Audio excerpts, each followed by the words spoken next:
Assalamualaikum warahmatullahi wabarakatuh.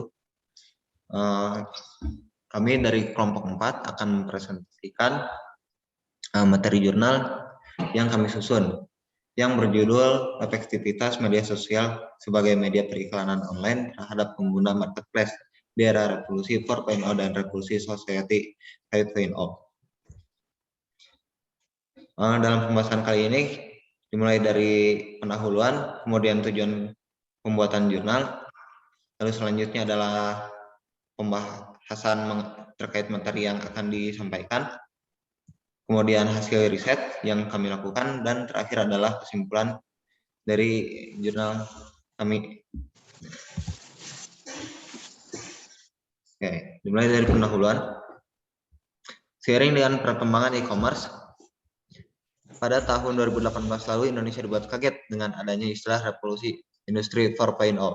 Kementerian Perlindungan mengumumkan bahwa revolusi industri 4.0 telah dibentuk pada tanggal 20 Maret 2018 lalu. Hal itu adalah roadmap yang menyatu dengan tujuan untuk melaksanakan beberapa rencana dalam memasuki era 4.0. Menteri Perindustrian Erlangga Hartarto menyatakan bahwa sejak tahun 2011 Indonesia telah memasuki era 4.0. Sebab yang berkaitan dengan hal tersebut ditandai dengan berkembangnya hubungan dan batas antara mesin, manusia, dan sumber daya lain yang semakin merapat dengan teknologi informasi. Era Society 5.0 merupakan konsep yang memudahkan manusia untuk menuntaskan segala urusan permasalahan yang dihadapinya dengan menggunakan bantuan teknologi. Society 5.0 diharapkan dapat mengubah persepsi tersebut dan mengalihkan fungsi teknologi untuk membantu manusia di berbagai bidang, termasuk pada suatu promosi. Perkembangan teknologi berlaku sejalan dengan pemikiran masyarakat yang semakin bosan dan enggan untuk melihat ataupun menonton suatu promosi. Dengan hal ini, membuat perusahaan-perusahaan juga melakukan perubahan dengan menggunakan media periklanan mengikuti perkembangan teknologi tersebut dengan menggunakan media yang sering digunakan oleh masyarakat luas. Hangatnya topik perkembangan industri 4.0, Perdana Menteri Jepang Shinzo Abe di acara pertemuan Forum Ekonomi Dunia atau World Economic Forum atau WEF di Davos, Swiss tanggal 23 Januari 2019 menyatakan bahwa Shinzo Abe mempunyai pemandangan tersendiri mengenai Society 5.0. Dia mengatakan Society 5.0 akan direalisasikan oleh data agar meningkatkan perkembangan di masa yang akan datang. Salah satu hasil perkembangan teknologi saat ini yaitu internet. Internet adalah alat yang memperlancar pekerjaan dengan efektif dan efisien. Internet bagaikan tren yang hype di era revolusi 5.0. Revolusi industri 4.0. Segala kemudahan dapat diraih dengan sangat mudah. Informasi berita yang dulu hanya ada di media koran, TV, dan radio, di era revolusi industri 4.0, informasi berita bisa kita dapat melalui internet. Internet sendiri bisa kita akses dengan perangkat digital seperti handphone, personal komputer, laptop, dan lain sebagainya. Berdasarkan data Asosiasi Penyelenggara Jasa Internet Indonesia atau APJII, pada bulan November tahun 2016 menyatakan bahwa pengguna internet saat ini di Indonesia yaitu 132,7 juta dan total penduduk Indonesia yaitu 256,2 juta jiwa. Data tersebut memperlihatkan bahwa sebagian besar masyarakat di Indonesia mengakses internet untuk mencari informasi yang dibutuhkan dengan melihat perilaku masyarakat. Dengan demikian, maka para penyedia layanan marketplace pun bersaing dalam merebut pangsa pasar yang ada di dunia digital. Salah satu strategi dalam persaingan rebut pangsa pasar yang ada di dunia digital yaitu dengan adanya berbagai macam cara periklanan yang digunakan sebagai strategi pemasaran setiap penyedia platform e-commerce. Di antaranya periklanan visual seperti poster, baliho, reklame, dan sebagainya. dalam media periklanan audio visual seperti televisi, Google AdSense, dan sebagainya. Periklanan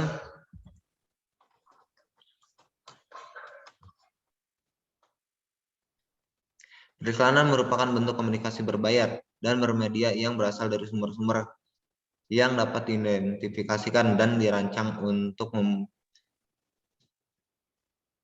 mempersuasi orang-orang agar melakukan beberapa tindakan di masa sekarang, maupun untuk masa yang akan datang. Dari pengertian tersebut terdapat istilah bermedia yang mengandung makna bahwa periklanan menggunakan macam-macam media komunikasi untuk menyampaikan pesan-pesan komersial kepada khalayak masyarakat. Media periklanan yang digunakan pada umumnya adalah media massa seperti surat kabar, televisi, radio, majalah, dan internet. Media berperan sangat penting dalam periklanan. Menurut Ambar, dalam teori manajemen periklanan, dalam teori manajemen periklanan telah dijelaskan bahwa gagasan atau ide periklanan yang benar-benar orisinil dan brilian akan menjadi sia-sia apabila tidak disajikan dengan media periklanan yang tepat, dilakukan di waktu yang tepat, dan ditunjukkan kepada orang yang tepat. Untuk itulah pemilihan media yang tepat menjadi sangat penting dalam periklanan guna mencapai tujuan periklanan yang diinginkan. Maka dari itu Society 5.0 akan muncul, yang mana manusia tidak takut lagi akan teknologi-teknologi yang sangat maju saat ini. Justru sebaliknya, manusia berperan sebagai pengguna teknologi tersebut. Manusia akan mengambil benefit-benefit yang didapatkan atas berkembangnya teknologi tersebut, yang akan memudahkan manusia dalam pekerjaannya atau tujuannya.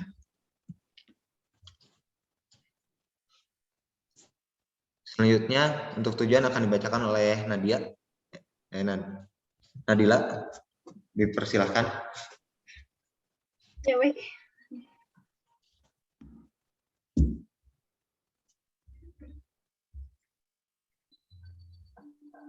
Bentar, Kak. Bentar.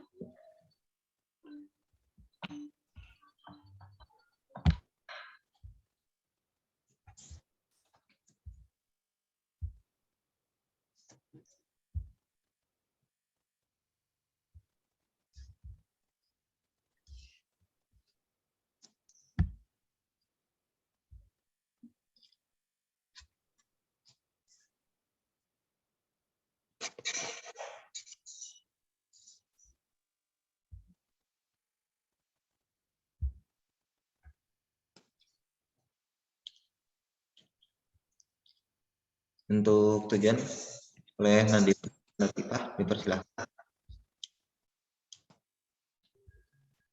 Bentar.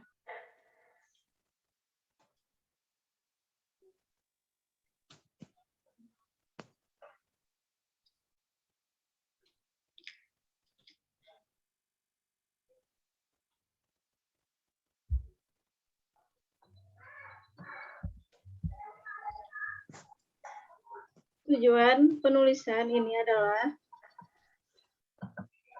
untuk mengetahui seberapa efektifkah media sosial sebagai media periklanan digunakan oleh masyarakat, khususnya masyarakat yang membuat atau mendirikan usaha mikro kecil menengah (UMKM) dalam mengembangkan usahanya.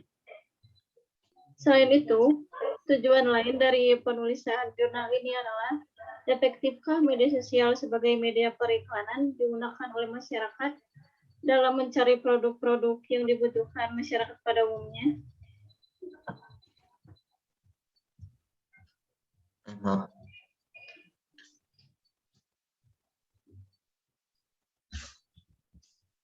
Lalu langsung kita ke metode penelitian.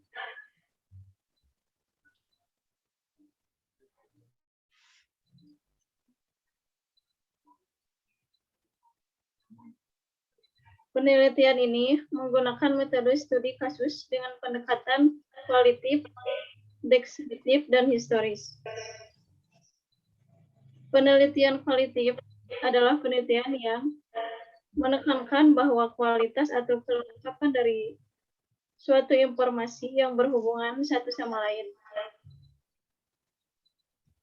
Penelitian deskriptif merupakan suatu metode penelitian yang menggambarkan karakteristik populasi placeholder satu atau fenomena yang sedang diteliti.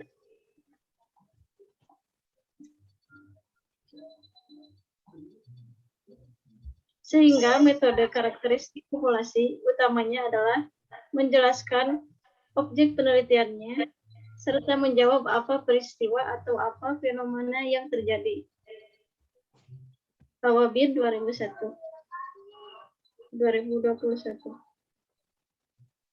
Sedangkan penelitian historis merupakan suatu metode penelitian yang merujuk pada runtutan waktu atau peristiwa. Penelitian studi kasus terdiri atas penyelidikan yang terperinci, berkaitan dengan periode waktu, konteks, dan fenomena dari subjek penelitian yang digunakan. Tujuan penelitian studi kasus adalah untuk memberikan hasil analisis permasalahan tersebut. Carly, 2004. Penelitian ini bertujuan untuk mengidentifikasi seberapa efektifnya media periklanan offline maupun online terhadap marketplace. Untuk mengumpulkan data-data yang dibutuhkan untuk penelitian antara lain untuk memperoleh data-data nyata, tepat, dan akurat. Teknik yang digunakan adalah 1. Melakukan survei online untuk mengobservasi seberapa sering orang melihat iklan penyedia marketplace seperti Lazada, Shopee, Tokopedia, dan Bukalapak. 2. Melakukan survei online untuk observasi data per hari orang melihat iklan offline maupun online. Penelitian ini berfokus pada observasi yang kita lakukan untuk mengetahui keefektifan media iklan bagi penyedia marketplace untuk menginformasi agar penjualan dan pembeli memakai media jual beli online atau marketplace. Kami pun akan memperbandingkan beriklan di media televisi dan media sosial. Baik. Baik, selanjutnya untuk pembahasan akan disampaikan oleh Muhammad Dzikri Ilhami. Untuk Kang Dzikri dipersilakan. Ya, berikutnya saya akan menerangkan mengenai hasil dan pembahasan jurnal ini. Perkembangan teknologi dalam satu dekade terakhir mengalami peningkatan yang sangat signifikan, di mana banyaknya para pengembang atau founder dari banyak aplikasi bersaing menciptakan aplikasi-aplikasi yang memudahkan dalam menyalurkan segala informasi yang dicari para pengguna media sosial. Selain itu, dengan banyaknya orang yang menghabiskan waktunya menjelajahi berbagai macam media sosial, menjadi suatu peluang yang dilihat oleh para pengembang aplikasi dalam menyalurkan informasi yang berupa iklan yang muncul pada tiap aplikasi yang ramai digunakan. Salah satu aplikasi penyedia periklanan adalah Google AdSense. Google AdSense yang sebelumnya didirikan oleh Viralabs. AdSense adalah program yang awalnya dimiliki Viralabs yang merupakan pendiri Blogger. Pada Februari 2003, program ini diakuisisi oleh Google dan menjadi salah satu layanan iklan yang bisa dipakai setelah mendaftar. Untuk mendukung program ini, Google juga mengakuisisi Applied Semantic untuk mendukung layanan iklan ini. Google di dalam sepak terjangnya memang banyak mengakuisisi berbagai startup yang memiliki potensi. Dengan kemampuan dan kemapanannya, sebuah startup bisa menjadi besar lebih cepat saat ditangani oleh perusahaan Google. Salah satunya startup yang awalnya dimiliki Pira Labs ini, tercatat beberapa startup besar sudah diakuisisi oleh Google seperti YouTube, Android, Motorola Mobility, Pira Labs yang mengembangkan blogger, serta Keyhole INC yang melahirkan layanan Google Maps dan Google Earth. Di samping berkembangnya media periklanan online yang terjadi pada satu dekade terakhir, hal ini menjadi suatu pengaruh terhadap media periklanan lain yang sebelumnya menjadi media periklanan utama yang digunakan oleh perusahaan-perusahaan yang memerlukan media periklanan sebagai media promosinya. Di antara media yang menyediakan jasa periklanan yang terdampak akan perkembangan media periklanan online, salah satunya adalah media televisi. Televisi masih menjadi sarana komunikasi terbesar di dunia. Sayangnya, anggapan tersebut kini mulai bergeser. Sebab saat ini semakin banyak orang yang lebih suka berselancar di dunia maya. Bahkan dalam riset terbaru, rata-rata seseorang akan menghabiskan waktu mencapai 170 menit atau bisa sampai hampir 3 jam hanya untuk bersenang-senang melalui daring. Beragam hal dapat dilakukan melalui media online seperti menonton video di YouTube, berbelanja di berbagai marketplace, berselancar di media sosial, hingga yang paling sering chatting bersama dengan teman-teman. Peran televisi sekarang pembawa kabar berita juga mulai pudar lantaran keberadaan media-media yang mulai go online serta situs berbagi film yang menyediakan hiburan 24 jam.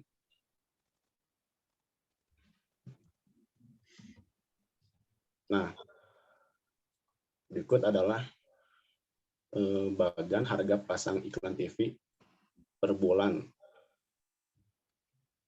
pada 10 Desember tahun 2020 per detik dalam juta rupiah. Nah, dari bagian di atas, dari bagian tersebut, dapat kita ketahui bahwasanya untuk harga pasang iklan di TV per bulan dibagi menjadi 2, yakni daytime dan prime time. Waktu prime time merupakan waktu di mana masyarakat kebanyakan menonton televisi. Di waktu ini pula stasiun televisi menyiarkan acara unggulannya, sehingga harga iklan yang dipatok oleh stasiun televisi lebih tinggi dibandingkan iklan yang ditayangkan di waktu daytime. Dapat dilihat dari bagian di atas bahwa untuk satu iklan diberikan waktu sebanyak 30 detik dalam penayangannya. Iklan tersebut juga akan tampil di setiap waktu komersial break atau penayangan iklan komersil, sesuai dengan pilihan yang diambil apakah di waktu daytime ataupun prime time. Namun tidak sedikit perusahaan besar yang menayangkan iklannya di kedua waktu tersebut. Disebutkan pada bagian tersebut, per tanggal 30 Desember 2020, untuk stasiun televisi Indosiar mematok harga iklan di waktu daytime sebesar 45 juta rupiah. Dan waktu di prime time sebesar 100 juta rupiah. Lalu untuk stasiun televisi Surya Citra Televisi atau yang di SCTV mematok harga iklan di waktu daytime sebesar 45 juta rupiah dan di waktu prime time sebesar 110 juta rupiah. Kemudian untuk stasiun televisi RCTI mematok harga iklan di waktu daytime sebesar 20 juta rupiah sampai dengan 45 juta rupiah. Dan di waktu prime time sebesar 100 juta rupiah. Kemudian untuk stasiun televisi Antv mematok harga iklan di waktu daytime sebesar 20 juta rupiah sampai dengan 50 juta rupiah. Dan di waktu prime time sebesar 65 juta rupiah. Kemudian untuk stasiun televisi GTV mematok harga iklan di waktu daytime sebesar 20 juta rupiah sampai dengan 40 juta rupiah. Dan di waktu prime time sebesar 65 juta rupiah. Kemudian untuk stasiun televisi Metro TV mematok harga iklan di waktu daytime sebesar 16 juta rupiah sampai dengan 32 juta rupiah. Dan di waktu prime time sebesar 65 juta rupiah. Kemudian untuk stasiun televisi MNC TV mematok harga iklan di waktu daytime sebesar Rp25 juta sampai dengan Rp55 juta, dan di waktu prime time sebesar Rp75 juta. Kemudian untuk stasiun televisi Net TV mematok harga iklan di waktu daytime sebesar Rp15 juta dan di waktu prime time sebesar Rp25 juta sampai dengan Rp50 juta. Kemudian untuk Trans 7 dan Trans TV mematok harga iklan di waktu daytime sebesar Rp20 juta sampai dengan Rp30 juta dan di waktu prime time sebesar Rp50 juta. Dan terakhir untuk stasiun televisi TV Pan mematok harga iklan di waktu daytime sebesar Rp14 juta dan di waktu prime time sebesar Rp22 juta sampai dengan Rp50 juta. Harga tersebut sewaktu-waktu dapat berubah tergantung seberapa besar rating yang dimiliki stasiun televisi masing-masing. Dengan besarnya biaya yang dipatok oleh tiap-tiap televisi nasional ini dipengaruhi oleh berbagai faktor. Di antaranya adalah acara-acara yang ditayangkan oleh stasiun televisi menjadi penarik bagi masyarakat umum sebagai penonton. Sehingga ketika acara yang ditayangkan di televisi menjadi trending topik dan mendapatkan jumlah share yang tinggi di berbagai media sosial, mengakibatkan stasiun televisi ini berani memasang harga pasang iklan dengan tinggi. Meskipun begitu, banyak perusahaan yang berani memasang iklan di stasiun televisi tersebut. Namun untuk kelemahannya, untuk saat ini ketika masyarakat lebih menghabiskan waktu di depan smartphone atau gawai, sehingga jumlah penonton televisi cenderung menurun dari sebelumnya. Selain itu juga, dengan mahalnya harga pasang iklan di stasiun televisi ini membuat hanya perusahaan besarlah yang mampu untuk memasang iklan di stasiun televisi. Dibandingkan dengan stasiun televisi, periklanan melalui media sosial pada saat ini menjadi alternatif bagi orang-orang yang mempunyai perusahaan berskala kecil atau menengah yang disebut UMKM dalam mengiklankan produk yang dimilikinya.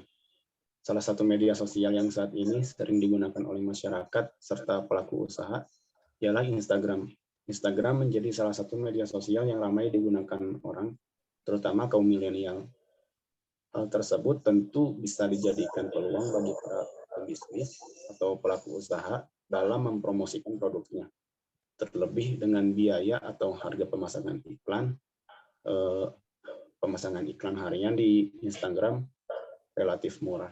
Selain itu juga beriklan di media sosial, khususnya Instagram, bisa lebih bervariatif diantaranya dengan membuat official akun, membuat postingan bersponsor sehingga akan dimunculkan oleh pihak Instagram ketika sedang menjelajahi beranda, pencarian, ataupun Instastory, lalu kontrak iklan per postingan dengan selebgram yang disebut selebriti Instagram, lalu postingan foto dengan copywriting ataupun video pendek berdurasi 30 detik.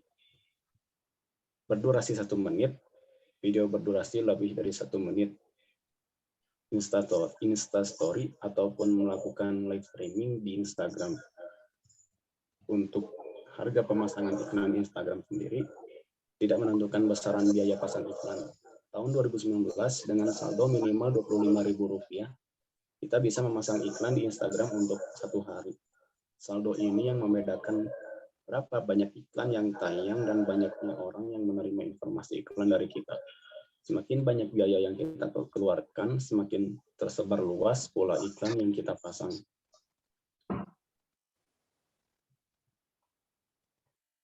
Harga pasang iklan Instagram yang telah dirangkum dari pihak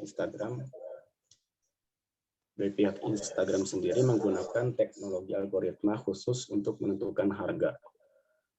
Misal disasar untuk yang melihat iklan untuk laki-laki saja atau perempuan saja, dan masih banyak lagi.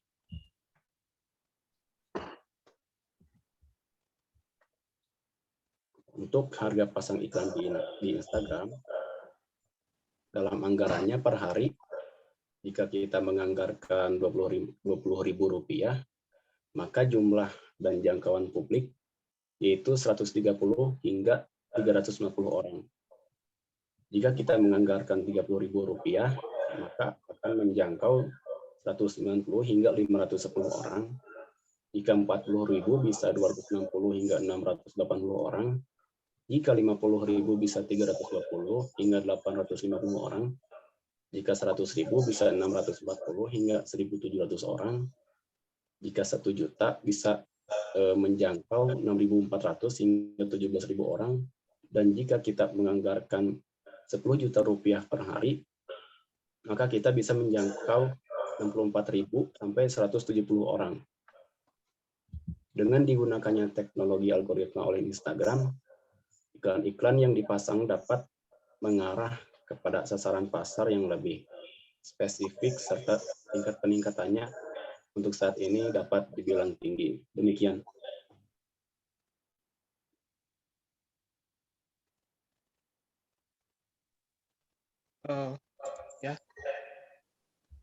Saya akan melanjutkan dari bahasan yang ya.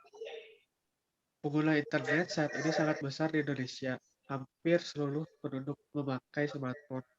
Masyarakat saat ini lebih banyak menghabiskan waktu di depan layar smartphone mereka ketimbang menonton TV, namun ada juga penduduk yang masih menonton hiburan TV atau sekedar menonton siaran yang mereka sukai.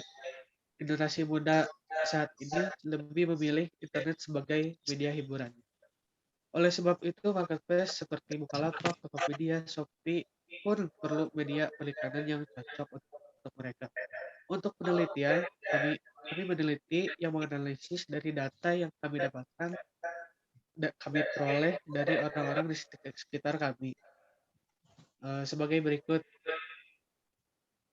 dari survei yang kita bikin, seberapa sering orang-orang bersosial media adalah hasilnya 95,2% dari 62 orang sering menggunakan sosial media mereka. Rata-rata menggunakan sosial media Instagram sebagai media bersosial media. Hal ini sangat berpengaruh pada periklanan. Hal ini bisa mendorong perusahaan untuk mengiklan produk atau jasanya di sosial media Instagram. Cara beriklan di Instagram untuk saat ini sangat efektif, yang dimana hanya pengguna aktif di Instagram tahun 2021. Tak heran, Instagram adalah platform media yang bagus untuk beriklan. Kelebihan beriklan di sosial media jauh lebih murah dibandingkan beriklan di TV atau media offline seperti billboard. Untuk survei kedua, kami menanyakan seberapa sering menonton TV. Dari hasilnya, 79% dari 62 orang tidak begitu sering menggunakan media hiburan televisi. Sedangkan 16,1% dari 62 orang sering menggunakan media hiburan televisi. Hal ini dapat menjadi pertimbangan dikarenakan untuk beriklan di TV harganya sangat mahal dan biaya pembuatan video iklan pun sangat mahal. Tapi kelebihannya di iklan di TV dapat menjangkau seluruh Indonesia walaupun presentasinya dikit. Yang menggunakan TV akan tetapi TV bisa menjangkau seluruh Indonesia. Isi iklan harus sangat kreatif agar penonton menonton iklan tersebut. Selanjutnya, kami bertanya pada audiens, iklan apakah yang sering Anda lihat di televisi? Iklan yang sering muncul di televisi, iklan platform marketplace dari Shopee yang mendapatkan 72,6% dari 60 jawaban. Sedangkan di posisi 2 dan 3 diduduki oleh Lazada dari Tokopedia dan Tokopedia untuk yang memiliki jumlah 14,5% dan 12,9%. Berdasarkan survei yang dibuat oleh iPace, Shopee menjadi platform belanja daring teratas di Indonesia. Pada paruh pertama 2021, semenjak Januari hingga pertengahan tahun, hal itu dilihat dari jumlah total unduhan aplikasi dan total pengguna aktif bulanan berdasarkan hasil riset perusahaan riset pasar aplikasi mobile app, Shopee mencetak kunjungan rata-rata 961,51 juta kunjungan dari laman 126,99 juta dan aplikasi 834,52 juta. Sementara itu, Tokopedia punya rata-rata penggunaan aktif harian 7.882 juta pada periode yang sama. Tokopedia memiliki rata-rata pengguna aktif di aplikasi sebanyak 244,34 juta selama periode tersebut. Shopee berada di posisi pertama dalam hal jumlah total unduhan aplikasi dan penggunaan aktif bulanan, di mana e-commerce lain mencetak angka di bawahnya. Tokopedia dan posisi kedua dengan 392 kunjungan dari laman dan aplikasi per bulan. Disusul dengan Lazada dengan 377,04 dan Bukalapak dengan 79.018 juta dan Blibli dengan 28,77 juta. Beriklan di media yang bagus untuk mempromosikan produk atau jasa. Selain iklan, elemen penting dalam beriklan adalah isi dari iklan itu sendiri. Agar menarik minat orang untuk memakai jasa mereka, yang harus dilakukan memiliki diferensiasi dan keunikan dalam iklan tersebut, sehingga dapat menarik minat orang-orang memakai jasanya. Contoh platform media jual beli daring Shopee, yang saat ini menjadi platform jual beli berbasis daring nomor 1 di Indonesia. Shopee sendiri membuat suatu iklan yang ikonik, yaitu Goyang Shopee atau Shopee COD. Hal ini membuat Shopee dikenal dan diingat dengan keunikan iklannya. Akan tetapi, di antara itu semua harus diimbangi dengan belikan di platform media besar yang membuat platform marketplace berbasis digital Shopee menjadi lebih dikenal. Shopee saat ini berikan di beberapa platform, antara lain platform media sosial Facebook, Twitter, Instagram, YouTube, atau platform televisi dan billboard. Selain itu, Shopee juga mudah digunakan, interface yang mudah dipahami, dan nilai plus bagi Shopee dari user interface yang friendly akan memudahkan pengguna fitur-fitur yang disajikan oleh Shopee tersebut. Hal ini juga akan mendatangkan pada pengguna baru yang mudah mengerti, yang akan terbiasanya dengan Shopee tersebut. Penutup, kesimpulannya dari penelitian yang kami teliti, yaitu iklan televisi di sosial media itu sama-sama akan membuat produk jasa kita menjadi terkenal. Beriklan di televisi dan sosial media akan sama-sama efektif, tergantung market yang mana yang akan diraih. Beriklan di televisi tergolong iklan yang sangat mahal, akan tetapi bisa membroadcast ke semua penduduk Indonesia yang sedang menggunakan televisi.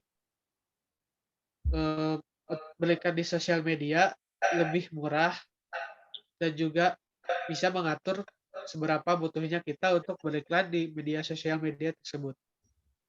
Akan tetapi beriklan di sosial media hanya mencakup usia 7-60 tahun yang berdasarkan data yang bisa dipakai sosial media. Karena sangat jarang di usia 60-an ke atas yang memakai sosial media. Sosial media didominasi oleh kaum muda yang berkisaran antara 12-25 tahun. Bila ingin mengefektifkan media periklanan tersebut, maka Anda harus melihat target pasar Anda. Apakah di kaum muda atau semua kalangan usia, agar bisa memaksimalkan potensi pasar yang ada. Media sosial telah memberikan kemudahan bagi masyarakat karena media sosial mudah dan sangat mudah dan efisien untuk marketplace. Dengan memanfaatkannya media sosial memudahkan kita untuk bersaing di revolusi industri 4.0 dan revolusi society 5.0. Sekian dari saya. Oke, terima kasih Kang Rohmat, Kang Zikri dan Nadira yang telah menyampaikan materi pada kali ini. Sekian dari kami, mohon maaf apabila ada banyak kesalahan. Wabillahi taufiq wal hidayah. Wassalamualaikum warahmatullahi wabarakatuh.